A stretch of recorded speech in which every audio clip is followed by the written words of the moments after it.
আখিরাতের শ্রেষ্ঠ নিয়ামত তাদেরকে দান করলেন কে?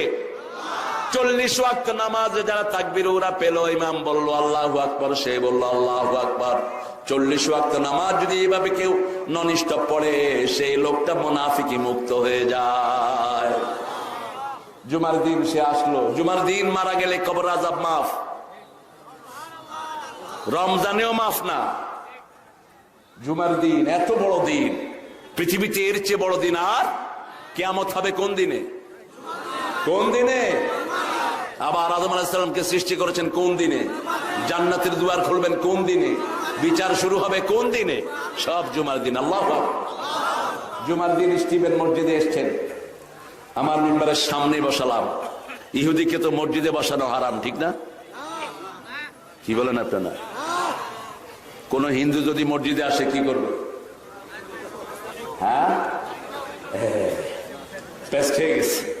ওকে সুন্দর জায়গা করে দেন, যাতে করে সে আপনার খুতবা শুনতে পারে।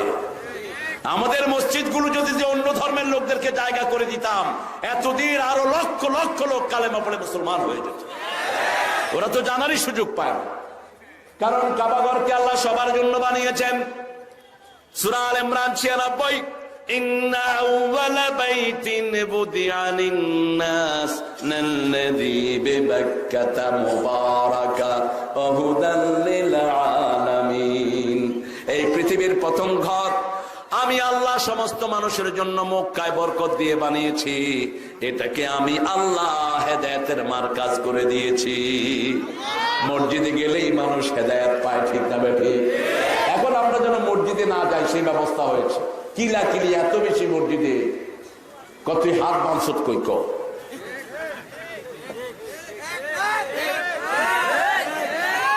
আবার মসজিদে আলাদা করে ফেলেছি। কেন হয়েছে এটা? 4 ইমাম হাদিসের উপর ছিলেন, একজন হাদিসের বাইরে ছিলেন না। একজন আরেকজনকে শ্রদ্ধা করতেন। মসজিদে নববীতে যদি যাই, নিচের তালাতে 4 ইমামের নামে বড় বড় লাইব্রেরি। সমস্যা হলো আমাদের ভিতরে অনেকে বলেন ইমাম আবু হানিফা তিনি অনেক কিছু মানেন নেই। না, তিনি বলেছেন ইযা সাহহাল হাদিস ফাহুয়া মাযহাবি, সহিহ হাদিসটাই হলো আমার মাযহাব। আমার কথা যদি হাদিসের বিরুদ্ধে হয়, আমার কথাকে ডাস্টবিনে ছুঁড়ে মারো। আমরা 4 ইমামকে দোষ দিয়ে আমরা পার পাওয়ার কোন উপায়? ফুটফাট নামাজ পড়ে কয় আমি হানাফি মাযহাব। পাইছো কোথায়? কোথায় পেয়েছো ইমাম আবু হানিফা তো শর্ট নামাজ পড়েছে? বরং সহিহ হাদিস যেখানে আমরা আছি, হাত আপনি বুকের উপর বাঁধছেন, সওয়াব বেশি, কোনো সমস্যা নেই। আবার একজন নাভির উপরে, আরেকজন ছেড়ে দিছে, আছে না? কথা বল না কেন? তা আপনি যে হাত বাঁধা নিয়ে ঠেলাঠেলি করলেন, যে ছেড়ে দিছে তারা কি করবে? আমি মক্কা শরীফে গিয়ে দেখি কিছু লোক আমরা খাড়া হয়েছে, হাত বাঁধবো না, কি করবি কর। আমি একজনকে বললাম আখোয়া সল্লে কেমা সাল্লা রাসূল, ভাই রাসূলের মতো নামাজ পড়ো। সল্লে সালাতা, তোমার তো তুমি পড়ো। আমি সালাম ফিরিয়ে বললাম লাউ সামিহানি মা উরফুক, আপনার পরিচয়? কানা রাইসু শরিয়া ফি জামিয়াত ইমাম মক্কা, মক্কা ইউনিভার্সিটির শরীয়তের চেয়ারম্যান আমি। ইমাম মালিক রাহিমাহুল্লাহ হাত ছেড়ে দিতেন। আমিন জোরে বলেন। যদি ইমাম জোরে বলে আপনার জোরে বলেন, কোন আপত্তি নাই। কিন্তু এটা নিয়ে কাউকে মসজিদ থেকে বের করে দেয়া, এটা হলো চরম বোকামি, চরম মূর্খতা। ইমাম যদি আসতে বলে আপনিও আসতে বলেন, কিন্তু আমিন জোরে বললে সওয়াব আছে না নাই? কি সওয়াব? ইযা ওয়াফাকাল আমিনু মাআল মালায়েকা গুফিরা লাকা মা তাকদ্দামা মিন যামবিক, যখন কারো আমিনের সাথে ফেরেশতার আমিন মিলে যায়, তার জীবনের সব গুনাহগুলো মাফ হয়ে যায়। এখন কেউ যদি আমিন আসতে বলে, তারে জোর করে জোরে বলানোর কোনো দরকার নাই। আবার মসজিদের সামনে অনেকে লিখে দেয় যারা জোরে আমিন বলবেন মসজিদে ঢুকবেন না। এটা যে কত বড় মূর্খতা! মসজিদ তোমার বাপের অফিস নয়, মসজিদ রাসূলের সাল্লাল্লাহু আলাইহি সাল্লামের আমলের জায়গা। বুঝে দিবা যে ইমাম যদি আসতে আমিন বলে, যেমন আমাদের দেশে অধিকাংশ জায়গাতে আমিন আসতে হয় না জোরে হয়? আসতে হয়। কিন্তু কাবা শরীফে আমাদের এই লোকেরাই চিল্লায় সেখানে গিয়ে আমিন, যেগুলো এখানে আস্তে আস্তে করে। এক মুরব্বীর আমি ধরলাম, এই মিয়া দেশে আসতে করে হেনে জোরে করবে, দেশের তা কাফারা আদায় করতেছি। এটা নিয়ে ঠেলাঠেলি নয়, আমাদের পরিচয় একটা, আমরা মুসলমান মুসলমান মুসলমান, অন্য কোন পরিচয় নেই আমাদের। मजहब तेरा क्या है? मजहब मेरा इस्लाम है। मजहब की কাজী নজরুল এটা বুঝেছেন, আমাদের হুজুররা বুঝে না। আল্লাহ আমার প্রভু, আমার নাহি ভয়, আমার কিসের শঙ্কা, কোরআন আমার ডঙ্কা, ইসলাম আমার ধর্ম, মুসলিম আমার পরিচয়। আহা কি লেখা! লোকটাকে যদি আমি পেতাম মাহফিলে নিয়ে আসতাম ধরে আমার সাথে। আমি ভালোবাসি নজরুলকে, কারণ নজরুলের অনেকগুলো জীবনের বাস্তবতা আমি দেখেছি।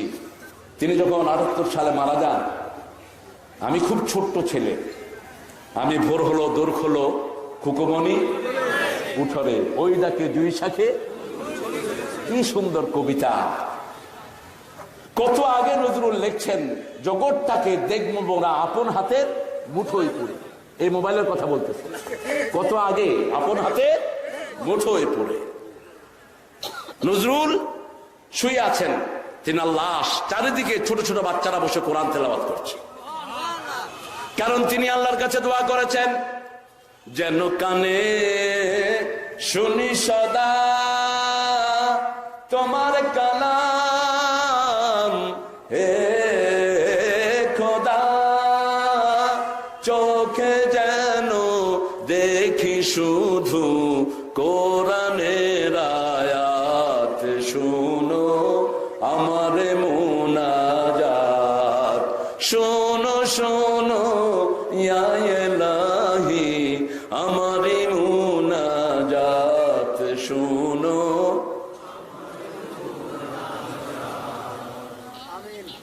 আল্লাহ কবুল করুক। প্রতিদিন কোরআন পড়বো, রাজি আছেন তো? শেষ জামানা, নামাজ দিয়ে মুমিন হতে পারবেন না, যাকাত দিয়ে হতে পারবেন না, ইল্লা মান আহইয়াহুল্লাহু বিল ইলম। বিশ্বনবী সাল্লাল্লাহু আলাইহি ওয়াসাল্লাম বলছেন, আল্লাহর কোরআনের জ্ঞান ছাড়া ঈমান রাখা সম্ভব। মসজিদে যায় ঘুষ খায়, মসজিদে যায় সুদ খায়, মসজিদে যায় আরেকজনের জমির আইল খেলে, মসজিদে যায় আরেকজনের ছেলেকে হত্যা করেছে, মসজিদে যায় আবরারের মাথায় পাথর ভেঙে তাকে দুনিয়া থেকে বিদায় করেছে, মসজিদে যায় নুসরাতের গায়ে আগুন ধরিয়ে দিয়েছে। কিভাবে আপনি মসজিদে গিয়ে ঈমান রক্ষা পাবেন? অল্প সময় আপনি মসজিদে থাকেন, বাকি সকল সময় এই চোখ দিয়ে হাজার গুনাহ দেখি, ঠিক না ঠিক? সারাদিন ফেসবুকে পড়ে থাকে হুজুররাও, কি মহাবা বেরাম, কিসের ফেসবুক? মসজিদের ইমাম সালাম ফিরিয়ে।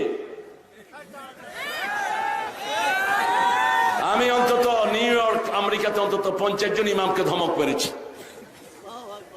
স্টপ হে, তুমি নামাজ সেজদার পরেই আমার আল্লাহ বলেছেন, ইজা কুদিয়াতিস সালাত ফাযকুরুল্লাহ, যখন নামাজ শেষ আল্লাহ জিকির করো।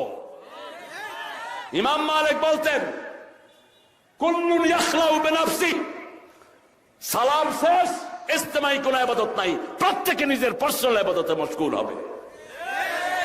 কত রকমের তাসবিহ, এগুলো আমাদের প্রোটেকশন। আমাদের কি ভাইরাস, ক্যারিনা ভাইরাস, এটার প্রোটেকশন হলো জিকির। যত বড় ভাইরাস তত বড় জিকির দান করেছেন কে? আমাদের দেশে ডেঙ্গু আসলো, এমন ভাবে ডেঙ্গু দূর হলো আমরা টেরও পেলাম না। কারণটা কি? যখন ডেঙ্গু এসেছে মসজিদে মসজিদে আমরা দোয়া করেছি আর পড়েছি লা ইলাহা ইল্লাল্লাহ সুবহানাল্লাহ আলহামদুলিল্লাহ। টিস্যু নাই, এরা এত গরিব, একটা টিস্যুও নাই। হ্যাঁ, আসেন আমাদের বিষয়ে আমরা ফিরে আসি। হামিম তানজিলুল কিতাব মিনাল্লাহিল আজিজিল আলিম।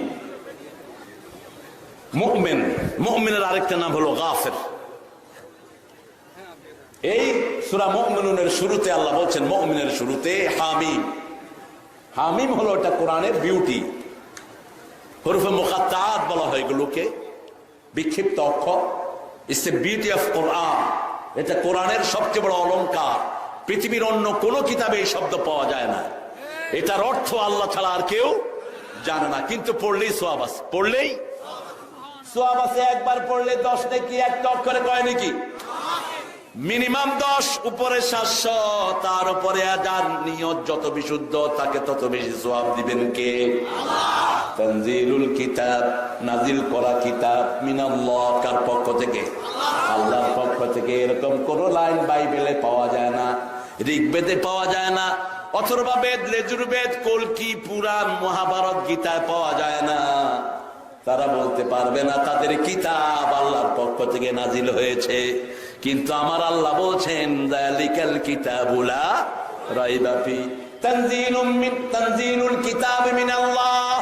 এটা কার পক্ষ থেকে নাজিল হয়েছে? সে আল্লাহ কেমন? আল আজিজ, তিনি পরাক্রমশালী। কেউ যদি মুসলমানের গায়ে হাত তুলে তিনি প্রতিশোধ নেন। ঠিক না বেঠিক? আমার রোহিঙ্গাদের গায়ে হাত উঠালো কে? কে হাত তুলেছে? যারাই তুলেছে জানেন কে? তবে আমরা মহামারীতে কেউ মারা যাক, এটা কোন মুসলমান চাইতে পারে? আমি কালকে প্রত্যেক মাহফিলে দোয়া করেছি, আল্লাহ করোনা ভাইরাসকে আপনি উঠায় নিয়ে যান। কারণ এই ভাইরাস যত ছড়াবে তত মানুষ শেষ হয়ে যাবে, ঠিক কিনা? আর মানুষ শেষ হলে পৃথিবীতে আর এর চেয়ে সৌন্দর্যমণ্ডিত আর কিছুই নেই। কিন্তু মুসলমান শুনো, যেই প্রদেশে এই করোনা ভাইরাসটা দেখা দিয়েছে, ওদের সম্পর্কে আমি কিছু পড়াশোনা করলাম।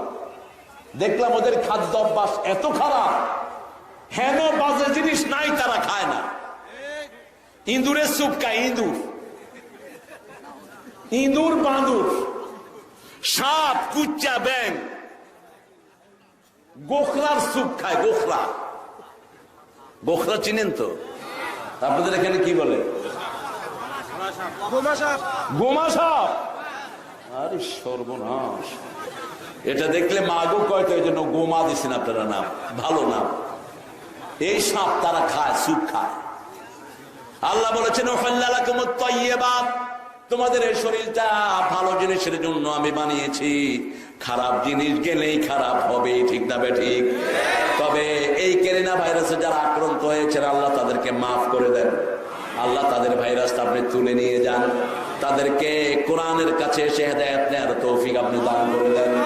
কোন মানুষের জন্য বদদোয়া করা ইসলামে জায়েজ নাই। রাসূল সাল্লাল্লাহু আলাইহি ওয়াসাল্লাম বদদোয়া করেননি। এই যে আবু লাহাব এত কষ্ট দিয়েছে, একজন সাহাবী রাসূলের পাশে বসে 2 দিন তাব্বাত ইয়াদা পড়লেন পাশাপাশি। রাসূল তৃতীয় দিন বললেন, অন্য কোন সূরা পারো না, এটা পড়ো কেন? আহা, ভালোবাসায় হৃদয়টা কি ভরপুর ছিল, কি ভরপুর ছিল। আজকে সেই মুসলমান আরেক মুসলমানের মাথায় বাড়ি মারে। একজন ওয়াজ করে আর দুলে হেরে গালি দেয়।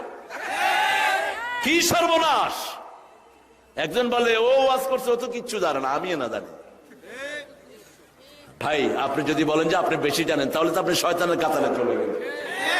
শয়তান বলেছিল, আনা খায়রুম মিনহু, আই এম বেটার দ্যান হিম, আমি তার চেয়ে ভালো, ঠিক কিনা? বরং আপনি বলবেন, আমার ভাইয়ের যেটা কমতি আছে আল্লাহ সেটা বাড়িয়ে দেন।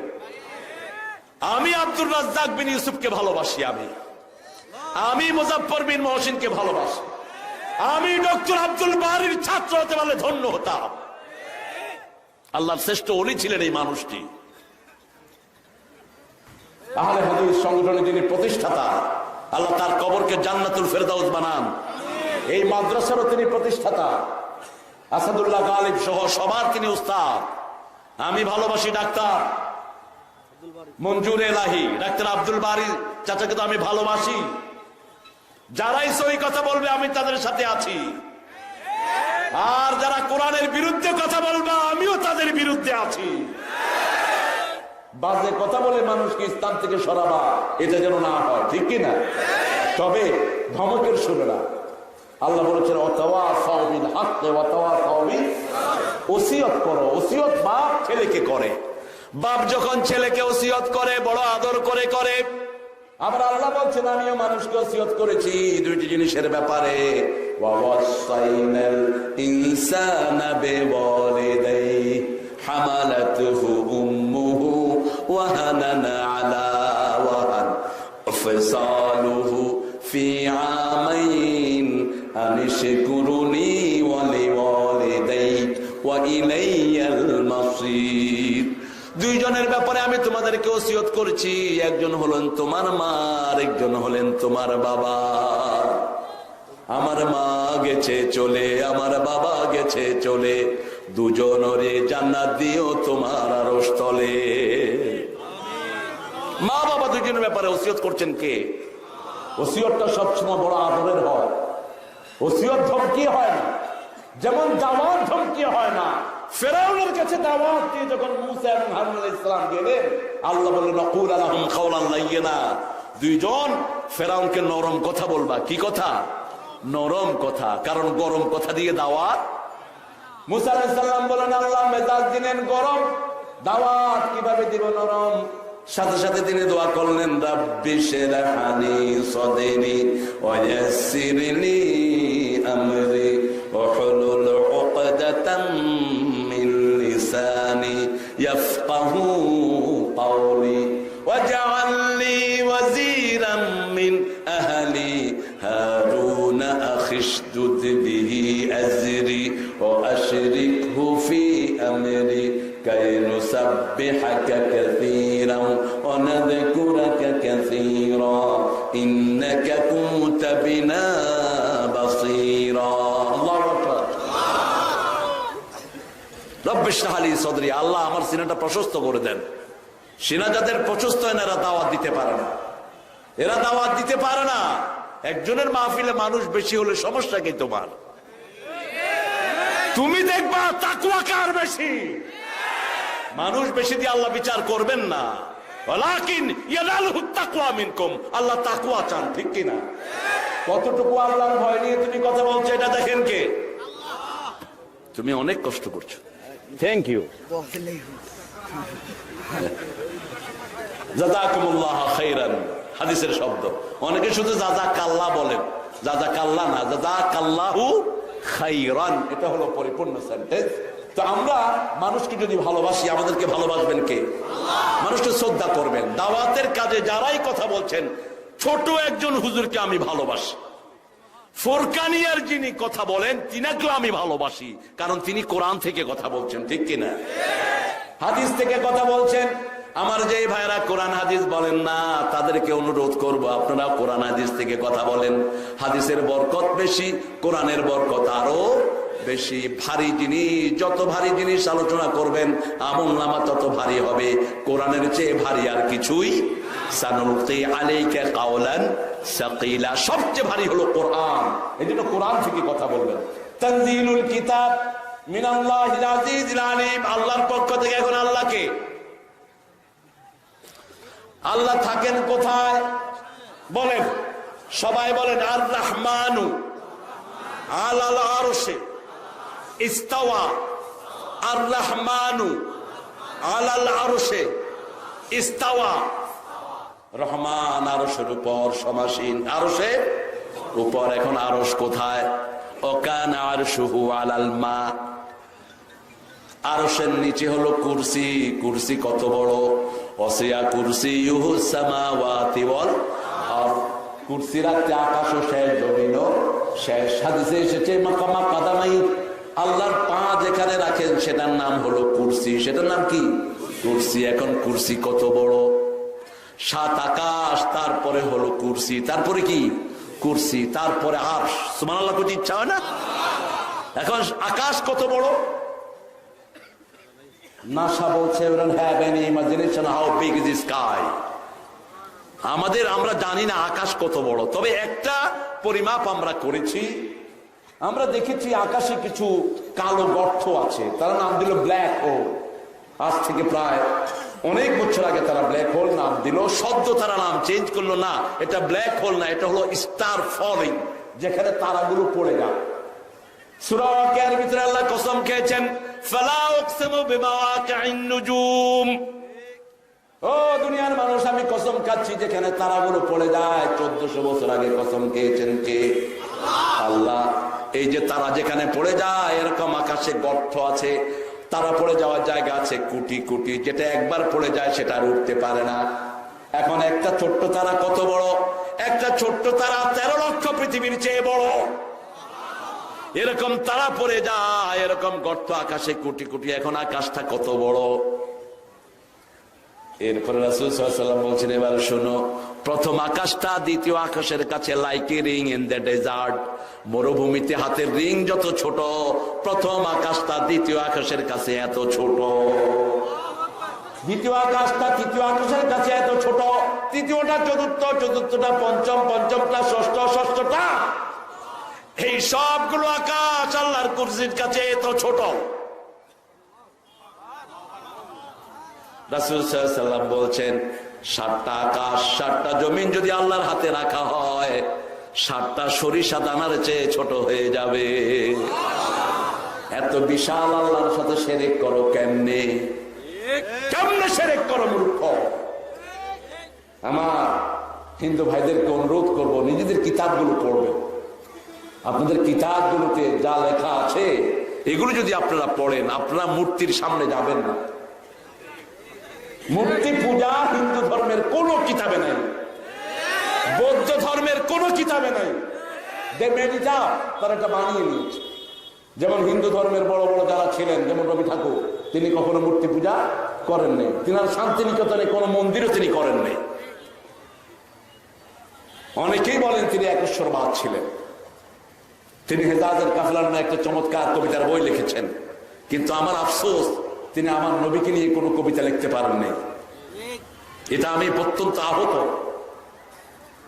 এত সাহিত্যের অঙ্গনে এমন কোন অঙ্গন নেই যেখানে রবীন্দ্রনাথ কলম বসান নেই। এই জন্যই তিনার এত জেনারেশনে এত গ্রহণযোগ্যতা, নোবেল পেলেন তিনি। কিন্তু আমার কবি নজরুল লিখেছেন কম ওজন বেশি।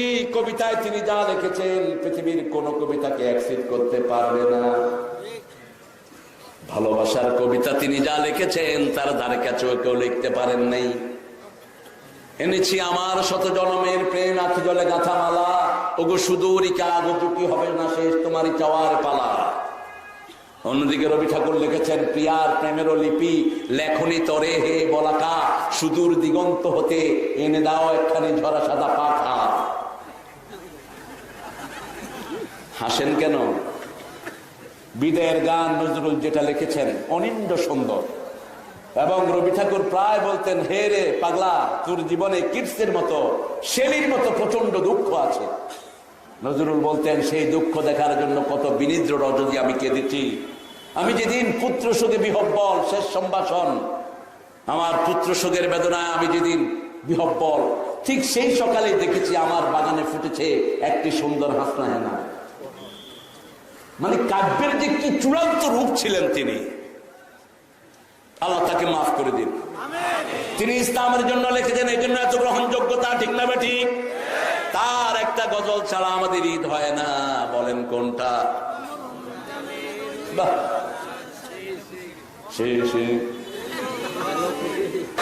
কিন্তু অন্য ভাইয়ের হক নষ্ট করা যাবে, বিবির মোহরানা ফেরত দিতে হবে, না দিলে শহীদ হলেও আপনার জীবন কবুল হবে না। আরেকজনের সম্পদ নষ্ট করতে পারবেন না, গাঁজার ব্যবসা করতে পারবে না, জঙ্গিবাদকে আশ্রয় দিতে পারবে না। জান দিয়েছেন কে? নিবেন কে? তো মানুষকে। নিজের হাতে যারা আইন তুলে নেয় এরা জান্নাতের গন্ধ পাবে না। খবরদার! রাসূল সাল্লাল্লাহু আলাইহি ওয়াসাল্লাম 13 বছর মক্কায় মাইর খেয়েছেন, কোনখানে বিচারও দেন নেই। প্রতিবাদ তো দূরের কথা, মদিনায় গিয়ে ইসলামী রাষ্ট্র করলেন আর ঘোষণা করলেন, আমার এই রাষ্ট্রে যারা ঢুকবে 5টা জিনিস তাদেরকে ফ্রি করে দেব, অন্ন, বস্ত্র, শিক্ষা, চিকিৎসা, বাসস্থান। দলে দলে মানুষ মদিনায় ঢুকা শুরু হলো। মাত্র 10 বছরে মদিনার মানুষের সংখ্যা হয়ে গেল 10 লাখ। প্রথম ঢুকেছেন, বদরের ময়দা ছিল মাত্র 313 জন।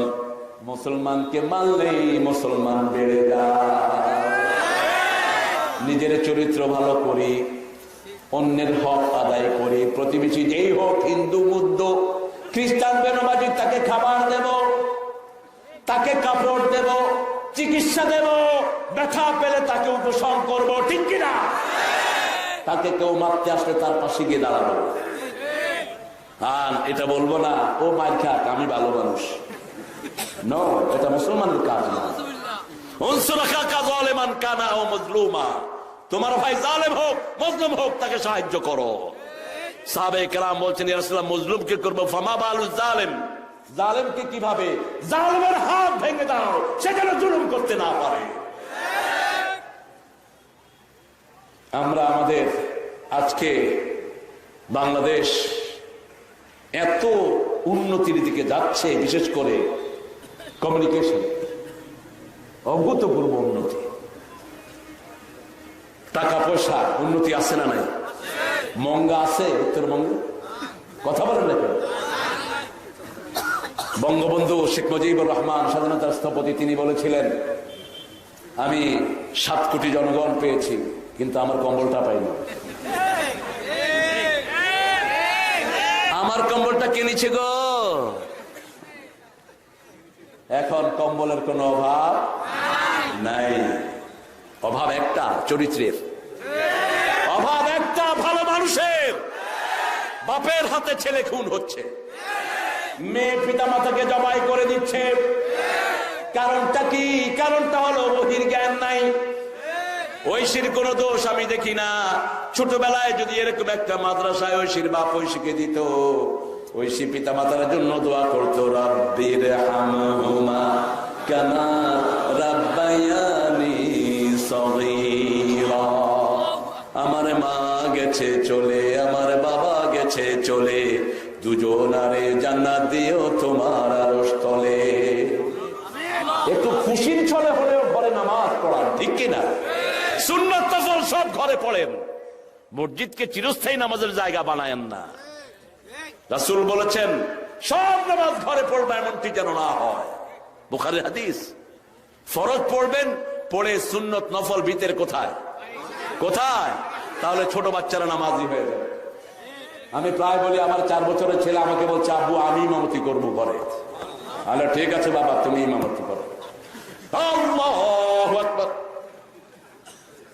সূরা ফাতিহা পড়লো, আলাম তারা পড়লো, আমি পিছনে দাঁড়ালাম। আমার আরো 3 জন, আমার আলহামদুলিল্লাহ 4টা ছেলে আল্লাহ দিয়েছেন, তো শেষটা এই কাজ করতেছে, 4 বছর। তো সূরা ফাতিহা পড়ে আলাম তারা পড়ে রুকুতে গেছে। রুকুতে গিয়ে নিচে দিয়ে দেখে যে 2টা কথা বল। এই দামাত ছেড়ে এসে 2টারে ইচ্ছা মতো মারছে। নামাজের ভিতরে কথা বলতে আল্লাহ নিষেধ করেছেন, তুমি কথা বল না। গিয়ে আবার নামাজে দাঁড়াচ্ছে। আমি চিন্তা করলাম, আমি তো ঠিক আছে। 2 রাকাত পড়লো, 3য় রাকাতে আমাদেরকে সেজদায় ফেলায়, হে আউট। কিরে সেজদা থেকে উঠে না কেন? শেষে আমার জমজ একটা কয়, আব্বু ও তো আউট। এতে হলো কি? এতে হলো ছেলে নামাজ শিখছে। একদিন তার আম্মা দেখি নামাজ পড়ে পাশে ছেলে বসে বসে দোয়া করছে, আল্লাহ আব্বা আম্মাকে ভালো করে দাও। আমি শুনে বললাম, বাবা আরবিটা বলো। কয় আব্বু আরবিটা জানি না, পড়ো রাব্বির হামহুমা। আপনি আপনার বাচ্চাকে প্রথম আল্লাহর কালাম শিখাবেন, তাহলে দুনিয়াও সফল, আখিরাতও। আর যদি প্রথম শিখান ABCD, ভাত খাইছো কি দি, ডাল দি আর কদু দি, তোর ABCD শিখা, কোনো সমস্যা নেই। ABCD তো শিখবেন, পৃথিবীর একটি শ্রেষ্ঠ ভাষা। আমি তো ইংরেজিকে ঘৃণা করতাম প্রচন্ড ভাবে।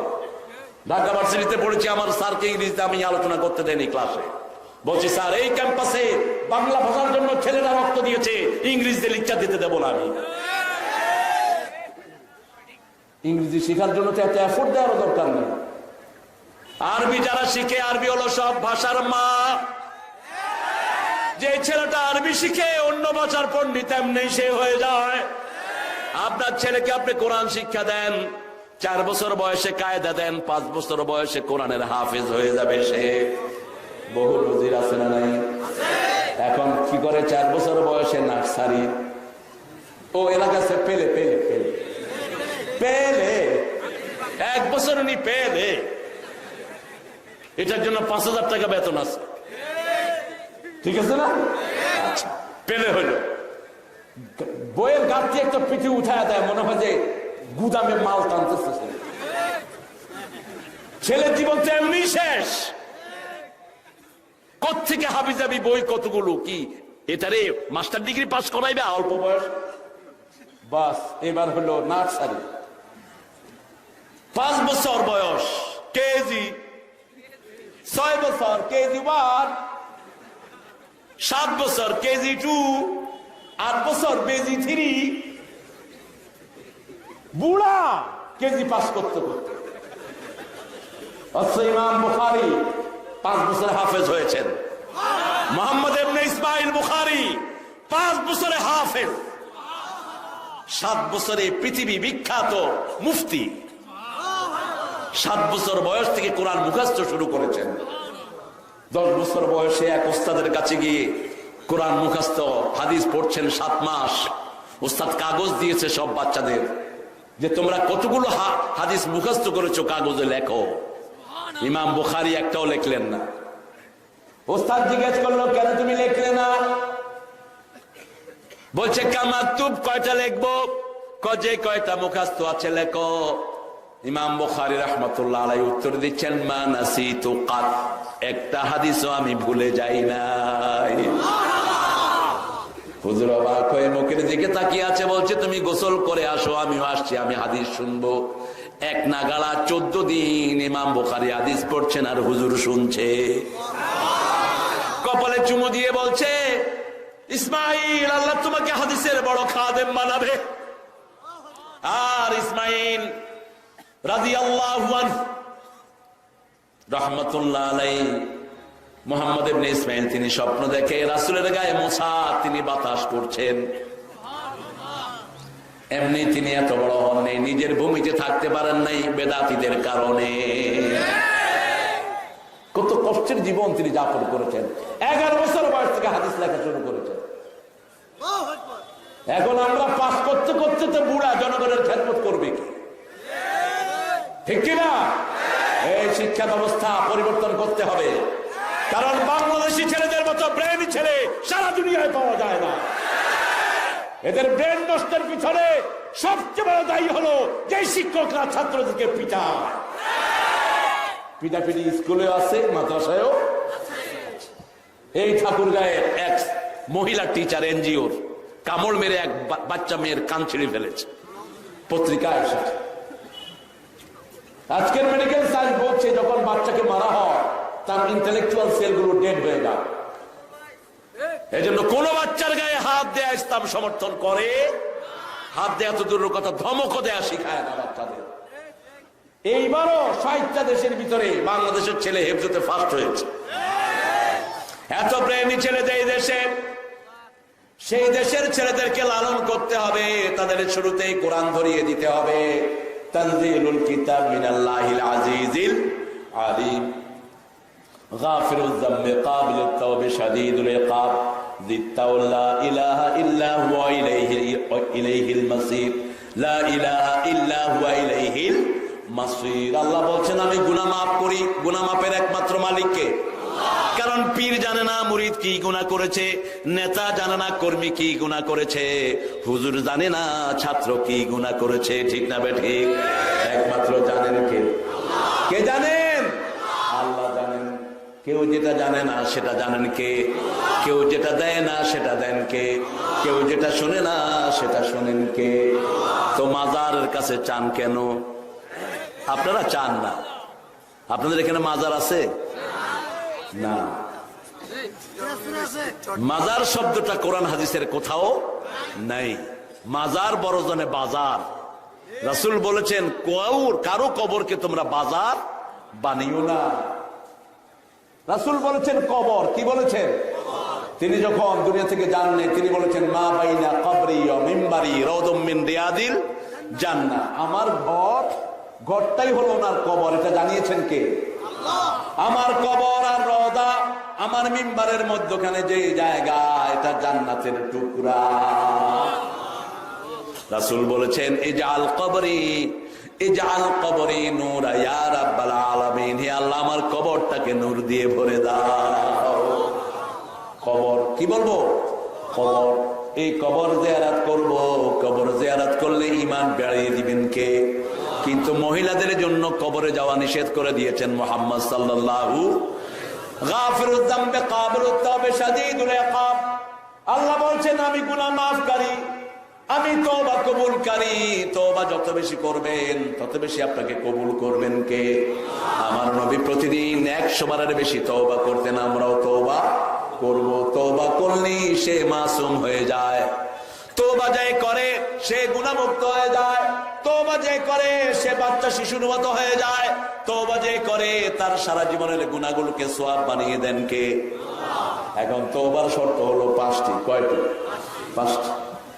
আল্লাহ বলছেন ইয়া আইয়ুহাল্লাযীনা আমানু তুবু ইলাল্লাহি তাওবাতান নাসুহা। কোন সূরা? কোন সূরা? সূরা তাহরিম। সূরা তাহরিম। কষ্ট হচ্ছে আপনাদের? সাথে থাকবেন? হ্যাঁ বাবু ভাই, কষ্ট হচ্ছে?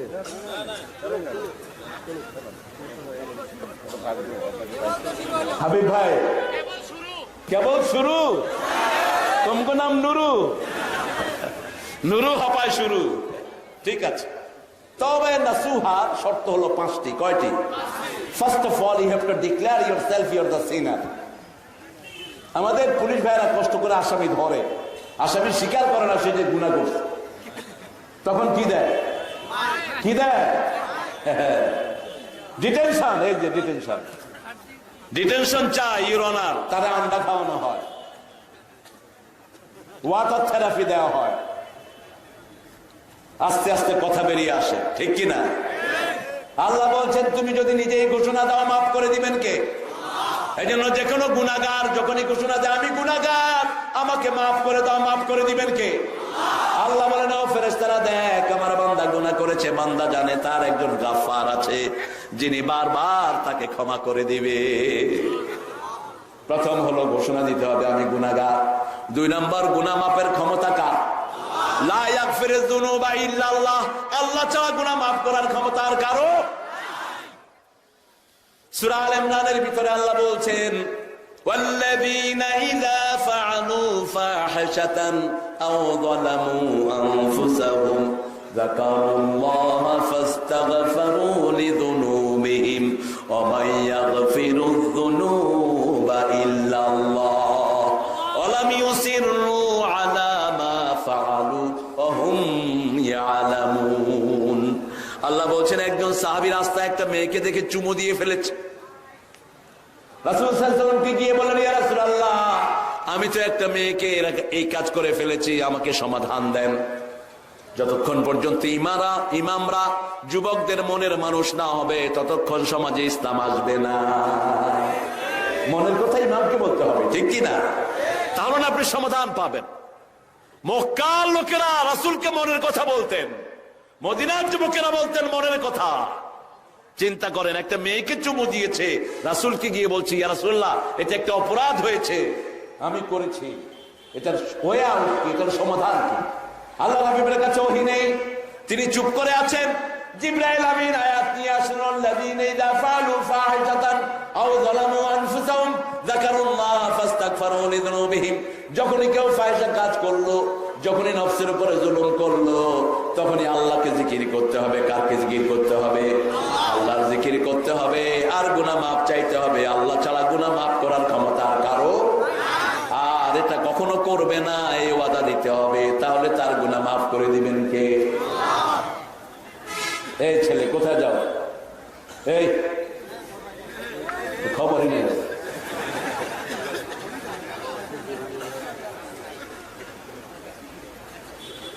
যাক, যে যায় সে যায়। প্রথম গুনাহ স্বীকৃতি দিতে হবে, আমি গুনাহগার, ঠিক কিনা?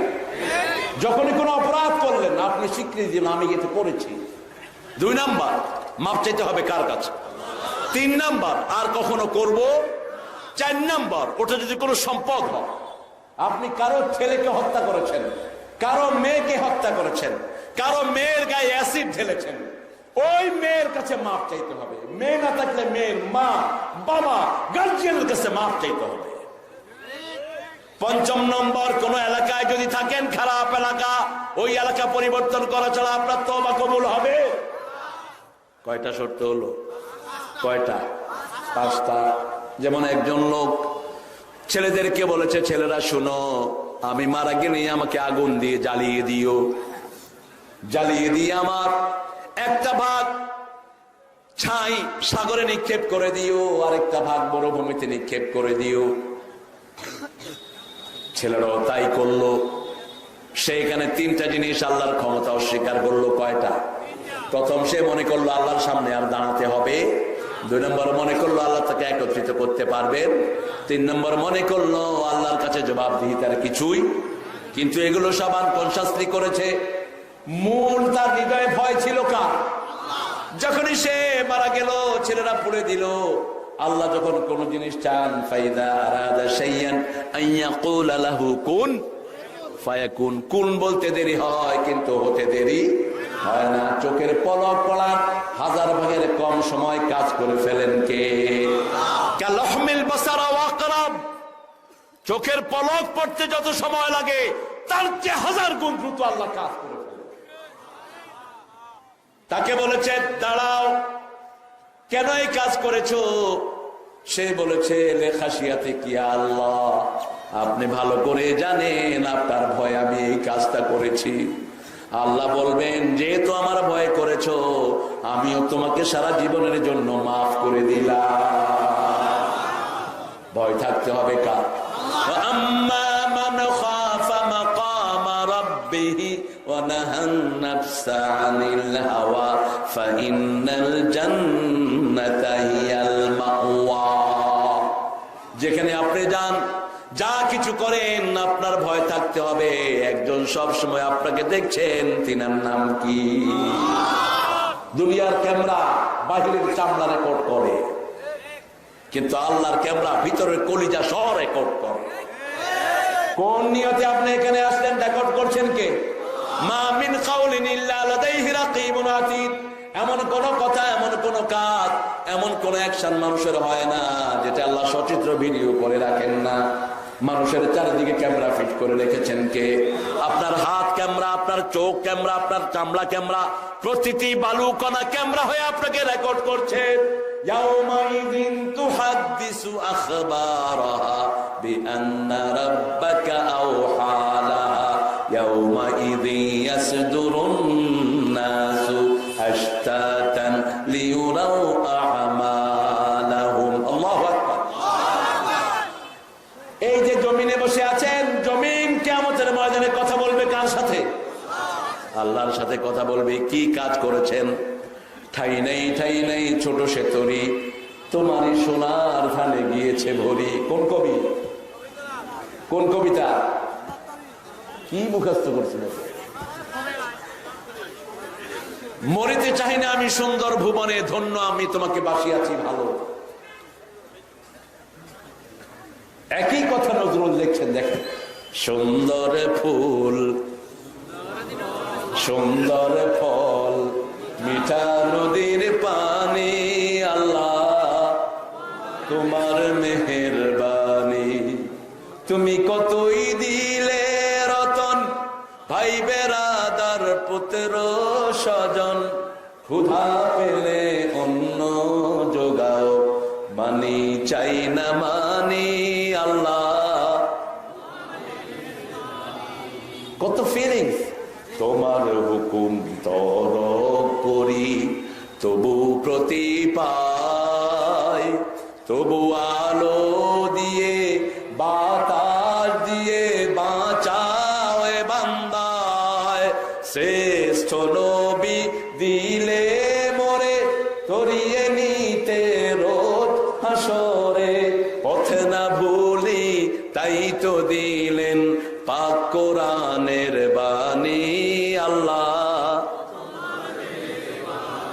শুকরিয়া কার? শুকরিয়া আদায় করলে বাড়িয়ে দেন কে? বাংলাদেশে শুকরিয়া বেশি, এই জন্য সম্পদ উত্তর